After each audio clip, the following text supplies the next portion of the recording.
Right. Aditya, ప్రస్తుతం ఇక్కడ పరిస్థితి అయితే చాలామంది బౌన్సర్స్ అయితే ఇక్కడికి రావడం జరిగింది. సుమారు లోపల 100 మంది ఉన్నారంటూ కూడా చెప్తున్నారు. వీళ్ళందరూ కూడా మంచు విష్ణు గారు పంపించిన తర్వాత ఇక్కడికి చేరుకున్నారు. ఇక్కడ ఎటువంటి గొడవలు జరగకుండా అండ్ ఎవరు కూడా లోపలికి ప్రవేశించకుండా ఉండడానికి మంచు విష్ణు ఈ ప్రయత్నం చేశారంటూ కూడా చెప్పుకుంటున్నారు. అండ్ ఏంటంటే మంచు విష్ణు ఇది ఎట్లా అయిందంటే, మంచు విష్ణు ఇక్కడికి వచ్చి కావాలని గొడవ చేయడానికి ఒక 100 మంది బౌన్సర్‌ని పంపిస్తున్నారంటూ కూడా కొంతమంది వార్తలు రాసే ప్రయత్నం చేశారు. కానీ నిజానికి మంచు మనోజ్‌కి అండగా పంపిస్తున్నారు. ఎందుకంటే నిన్న చూసాం, మంచు మనోజ్‌కి సంబంధించి కొంతమంది వచ్చి అతని పైన దాడికి ప్రయత్నించారు. అతను గాయాలతో బంజారా హిల్స్‌లో ఉన్న ఒక టీఎక్స్ హాస్పిటల్‌లో అతను జాయిన్ అవ్వడం జరిగింది. అక్కడ ట్రీట్మెంట్ తీసుకోవడం జరిగింది. ఇదంతా కూడా మనం నిన్న చూసాం. సో ప్రస్తుతం అయితే ఇది మంచు మోహన్ బాబు అలాగే మంచు మనోజ్ గారికి సంబంధించి ఇల్లు. ఇద్దరు కూడా ఇక్కడ ఉంటున్నారు. అండ్ మనం ఒకసారి విజువల్స్ చూడొచ్చు. పూర్తిగా కూడా మొత్తం కనిపిస్తారు. లోపలైతే కొన్ని కార్లు అయితే ఉన్నాయి. సో అంటే బయట వస్తున్న టాక్ ఏంటంటే, మంచు విష్ణు మార్నింగ్ ఇక్కడికి చేరుకుంటున్నారు. ఇక్కడ ఫ్యామిలీతో మొత్తం కూడా ఫ్యామిలీ మెంబర్స్ అందరూ కూడా కూర్చుని ఇక్కడ మాట్లాడే ప్రయత్నం చేస్తారంటూ కూడా చెప్తున్నారు. కానీ నిజానికి మంచు విష్ణు గారు ప్రస్తుతం ఇక్కడ హైదరాబాద్లో నివసించట్లేదు. హైదరాబాద్లో లేరు, అమెరికాలో ఉన్నారు. షూటింగ్ షెడ్యూల్స్లో బిజీగా ఉన్నారంటూ కూడా చెప్తున్నారు. అండ్ మార్నింగ్ వచ్చిన న్యూస్ ఏంటంటే, దుబాయ్ నుంచి మంచు విష్ణు డైరెక్ట్గా ఈ జూల్పల్లిలో ఉన్న ఈ ఇంటికే చేరుకుంటున్నారంటూ కూడా చెప్తున్నారు. కానీ అది అవాస్తవం అని చెప్పుకోవచ్చు. ప్రస్తుతం అయితే లోపల మంచు మంచు వారి ఫ్యామిలీకి సంబంధించి వాళ్ళ కుటుంబ సభ్యులు కానీ, ముఖ్యంగా మంచు మోహన్ బాబు గారు, మంచు మనోజ్, అతని భార్య, అలాగే మంచు లక్ష్మి వీళ్ళున్నారు. సో వీళ్ళ సమక్షంలో మరి ఈరోజు ఏమైనా వీళ్ళ ఫ్యామిలీకి ఈ గొడవలకి పరిష్కారం అయ్యే అవకాశం ఉంది. అండ్ చాలామంది కూడా వ్యక్తులు వస్తున్నారు. ఈ గ్రామానికి సంబంధించిన కార్పొరేటర్ కూడా ఇందాక వచ్చి మాట్లాడడం అయితే జరిగింది. సో లోపలైతే కొన్ని కార్స్ అయితే ఉన్నాయి. సో ఆ కార్లలో ఎవరు వచ్చినది మాత్రం ఇంకా తెలియట్లేదు. ప్రస్తుతం ఒక హాఫ్ అన్ అవర్ బ్యాకే మంచు విష్ణుకి సంబంధించిన టీం బయటికి ఒక నోట్ రిలీజ్ చేసింది. మంచు విష్ణు గారు ఈ కన్నప్ప మూవీ సంబంధించి ఆ పనిలో బిజీగా ఉన్నారు. ప్రస్తుతం ఆయన అమెరికాలో ఉన్నారంటూ కూడా చెప్తున్నారు. సో ఒక హాఫ్ అన్ అవర్ బ్యాకే ఒక నోట్ అయితే రిలీజ్ చేసింది. అంటే తమ్ముడికి అండగా ఉండడానికి మాత్రమే పంపించాడు, అంటే దాడికి ప్రయత్నించడానికి ఇక్కడ బౌన్సర్ని పంపించలేదు.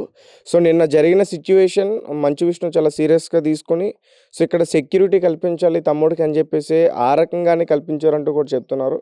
అండ్ నిజానికి ఇక్కడ 100 మంది బౌన్సర్లు అయితే లేరు, కేవలం ఒక 40 మంది బౌన్సర్లు అయితే ఉండి ఉంటారు. అండ్ ఇది వచ్చేసి బ్యాక్ గేట్. ఇప్పుడు నేను చూపిస్తున్నంత కూడా బ్యాక్ గేట్. ఇది ఫ్రంట్ గేట్ ఇంకొకటి ఉంది. చాలామంది అభిమానులు అక్కడ వచ్చి వెయిట్ చేస్తున్నారు. అసలు మంచు ఫ్యామిలీకి సంబంధించి లోపల ఏం జరుగుతుందని చెప్పేసి చాలామంది కూడా వెయిట్ చేస్తున్నారు. ఇది వచ్చేసి బ్యాక్ గేట్. మన బ్యాక్ గేట్ నుంచి కూడా విజువల్స్ అనేవి కూడా చూపించే ప్రయత్నం చేస్తున్నాం. సో ప్రస్తుతం లోపల పరిస్థితి ఎట్లా ఉండేది అన్నది కూడా ఒకసారి క్లారిటీగా చూడొచ్చు. సినిమాకి సంబంధించిన కొంతమంది పెద్దలు కూడా ఈరోజు ఇక్కడికి వచ్చే అవకాశం ఉంది. ఎందుకంటే ఇది మొత్తం కూడా చాలా పెద్ద ఇష్యూ అయింది. మనందరికీ తెలుసు, మంచు మోహన్ బాబు గారు సినిమాలో ఒక పెద్ద మనిషిలా ఉండి చాలా రోజులు కూడా వ్యవహరించారు. దాని తర్వాత కొన్ని కారణాల వల్ల సినిమా ఇండస్ట్రీ కూడా ఆయన దూరం అయ్యారు. ఆయన ఆరోగ్య పరిస్థితుల వల్ల కూడా కొంచెం చాలా రోజుల నుంచి దూరంగా ఉన్నారని కూడా చెప్తున్నారు. అండ్ ఇటు సినిమా రంగంలో చూసుకుంటే మంచు లక్ష్మి కానీ, మంచు మనోజ్ కానీ, మంచు విష్ణు గారు కానీ వీళ్ళు కొంచెం స్పీడ్గా ఉన్నారని చెప్పుకోవచ్చు. అండ్ మధ్యలో మంచు మనోజ్ కూడా గ్యాప్ తీసుకున్నాడు. సో అసలు వీళ్ళ ఫ్యామిలీకి సంబంధించి గొడవలు ఇప్పటి నుంచి కాదు, చాలా రోజుల నుంచి ఉన్నాయి. అండ్ గతంలో కూడా ఒక చిన్న వీడియో క్లిప్ కూడా రిలీజ్ అయింది బయటికి. మంచు మనోజ్కి మంచు విష్ణు గారు వెళ్ళి వార్నింగ్ ఇవ్వటం, ఇలాంటి క్లిప్స్ అన్నీ కూడా రిలీజ్ అయినాయి. అప్పటి నుంచి కూడా వీళ్ళ ఫ్యామిలీకి సంబంధించి కొన్ని ఇష్యూస్ అయితే ఏ చిన్న విషయం జరిగినా సరే బయటికి ఈజీగా వచ్చేస్తుంది. అండ్ ఇది కూడా నిన్న జరిగింది ఏంటంటే, ముఖ్యంగా మంచు మోహన్ బాబు గారే కొట్టారు, అతని తండ్రి గారే కొట్టారంటూ కూడా చెప్తున్నారు. బట్ అది అవాస్తవం. వీళ్ళ ఫ్యామిలీకి సంబంధించి వినయ్ అనే ఒక వ్యక్తి దాడి చేయించాడు. అతను వేరే వాళ్ళని తీసుకొచ్చి దాడి చేయించాడు. ఆ వినయ్ కూడా ఉన్నాడంటూ కూడా చెప్తున్నారు. అండ్ వీళ్ళ ఫ్యామిలీకి సంబంధించి ఎవరైతే మధ్యవర్తి ఉంటారో భాస్కర్, అతను ఈరోజు వచ్చి మాట్లాడే ప్రయత్నం అయితే చేస్తున్నారంట. అది కూడా ఇంకా పూర్తిగా క్లారిటీ లేదు. అంటే నేనేం చెప్తున్నానంటే, ఇప్పటివరకు అయితే లోపలికి బయటికి చాలామంది తిరుగుతున్నారు. కొంతమంది బౌన్సర్స్ కూడా ఉన్నారు. అసలు బౌన్సర్స్ పెట్టడానికి కారణం ఏంటి అంటే, అసలు ఎంతమంది బౌన్సర్స్ని పెట్టడానికి రీజన్ ఏంటి?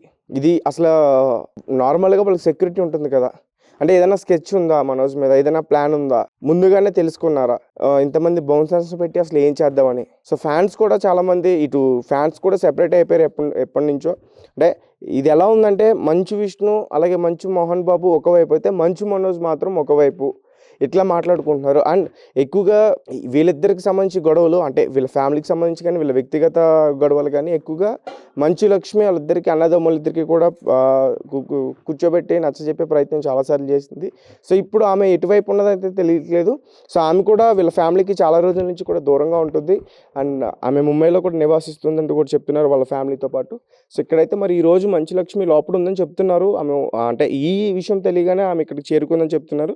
ఆమె ఉందా లేదనేది మాత్రం తెలియలేదు. వీళ్ళ ఫ్యామిలీకి సంబంధించి కూడా ఎవరు కూడా బయటకు వచ్చి మాట్లాడే ప్రయత్నం చేయట్లేదు ఈ ఇష్యూకి సంబంధించి. అండ్ ప్రెజెంట్ కూడా లోపలికి అలౌ చేయట్లేదు. ఇప్పుడు మేమైతే ప్రెజెంట్ బ్యాక్ గేట్ దగ్గర ఉన్నాం. ఫ్రంట్ ఇది బ్యాక్ గేట్, ఇది మంచు మనోజ్ గారి ఇల్లు, ఇది బ్యాక్ గేట్ ఇది. సో ఫ్రంట్ గేట్ ఇంకొకటి ఉంది. అక్కడ చాలామంది అభిమానులు వెయిట్ చేస్తున్నారు. అతను వచ్చి బయటకు వచ్చి మాట్లాడతాడా, అసలు ఏం జరిగింది, నిజంగానే అతనికి గాయాలైనయా అంటే గాయాలు అవ్వకుండా ఎవరు కూడా హాస్పిటల్కి వెళ్ళరు. నేను టీఎక్స్ హాస్పిటల్లో జాయిన్ అయ్యి ట్రీట్మెంట్ కూడా తీసుకోవడం జరిగింది. స్వయంగా తను కూడా ఎవరు ఫ్యామిలీ మెంబర్స్ రాకపోతే తన భార్య గారు దగ్గరుండి తీసుకొచ్చి ట్రీట్మెంట్ చేయించి మళ్ళీ తీసుకెళ్లారు. అండ్ ఈ ఇష్యూ కాస్త ఎందుకు ఇంత ఇది అయిందంటే మంచు మనోజ్ గారు ఫోన్ నెంబర్ నుంచి 100కి డైల్ వెళ్ళింది. మంచు మనోజ్ నెంబర్ నుంచి 100కి డైల్ అయింది. దాని తర్వాత కొన్ని డౌట్స్ అయితే వచ్చాయి. సో వాళ్ళు కూడా వచ్చి ఇక్కడ సమాచారం తీసుకునే ప్రయత్నం చేశారు. అండ్ ఇందాక నేను చెప్పినట్టు భాస్కర్ అనే ఒక వ్యక్తి ఇక్కడ ఉన్న ఒక సీసీ ఫుటేజ్ కానీ, అలాగే ఈ డేటా కానీ మొత్తం కూడా హార్డ్ డిస్క్ అంతా తీసుకెళ్ళి చెక్ చేస్తున్నారంట. అసలు ఏం జరిగింది నిన్న, ఇది నిజమా అబద్ధమా అనేది. సో అంటే నిన్న మనం విజువల్స్లో చూసాం మనోజ్ గారు అక్కడ ఆయన కుంటుకుంటూ హాస్పిటల్కి వెళ్ళి టీఎక్స్ హాస్పిటల్లో అడ్మిట్ అవ్వడం, అక్కడ ట్రీట్మెంట్ తీసుకోవడం, ఒక చిన్న నోట్ కూడా రిలీజ్ అయింది ఆయన మెడిసిన్కి సంబంధించి. సో ఇదంతా కూడా చూస్తుంటే వాస్తవం అనిపిస్తుంది. బట్ దీనికి సంబంధించి ఇప్పటివరకు కూడా మంచు వారి ఫ్యామిలీ రెస్పాండ్ కాలేదు, ఆయన కూడా చెప్పలేదు.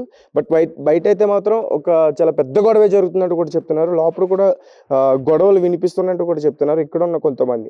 ఒక పక్క మంచు విష్ణు గారికి సంబంధించి పిఆర్ టీం ఏంటంటే ఎటువంటి గొడవలు లేవు, ఈ మంచు మనోజ్ పైన ఎటువంటి దాడులు లేవు, ఇది కేవలం కొంతమంది మీడియా అసత్య ప్రసారం చేసే ప్రయత్నం చేస్తుందని చెప్తున్నారు. అంటే ఒకవేళ మనం నిన్న చూసాం ఆయన హాస్పిటల్లో అడ్మిట్ కావడం, హాస్పిటల్లో ఆయన వచ్చి మళ్ళీ తిరిగి రిటర్న్ వెళ్ళడం, ఇవన్నీ కూడా క్లిప్స్ బయట ఉన్నాయి. అండ్ పోలీసులు ఈరోజు వీళ్ళ ఇంటికి రావడం, భాస్కర్ అనే వ్యక్తి వీళ్ళ ఇంటికి రావడం, ఇవన్నీ కూడా ఉన్నాయి. అండ్ మంచు మనోజ్ పైన ఎవరైతే దాడికి ప్రయత్నించారో వినయ్ అనే వ్యక్తి పైన, అంటే అతను కూడా ఒక భాగస్వామ్యం అని చెప్తున్నారు. అది ఎంతవరకు నిజం అనేది తెలీదు. సో అంటే మొత్తం ఈ ఓవరాల్గా ఆస్తులకు సంబంధించిన గొడవ, మరి ఎవరికి ఎక్కువ వస్తుంది ఎవరికి తక్కువ వస్తుంది అనేది తెలియదు. సో మంచు మనోజే కావాలని గొడవ పెట్టుకున్నట్టు చెప్తున్నారు. సో కాబట్టి అతనిపైన దాడి చేసే ప్రయత్నం చేశారని చెప్తున్నారు. మొత్తానికి ఇదైతే కాంప్రమైజ్ అయ్యే విషయమే కాదు, ఇటు తేలే పరిస్థితి విషయం అయితే కాదు. అండ్ ఒక పక్క మోహన్ బాబు గారి ఆరోగ్య పరిస్థితి కూడా బాగాలేదు. సో దాని గురించే ఆయన ఆస్తి పంపకాలు చేస్తున్నారంటూ కూడా చెప్తున్నారు. ఒకసారి చూడొచ్చు, ఇక్కడైతే మాత్రం అసలు ఎటువంటి ఇదైతే లేదు, హడావిడైతే లేదు. బట్ కొంతమంది చెప్తున్నారు ఒక పెద్ద పెద్ద అరుపులు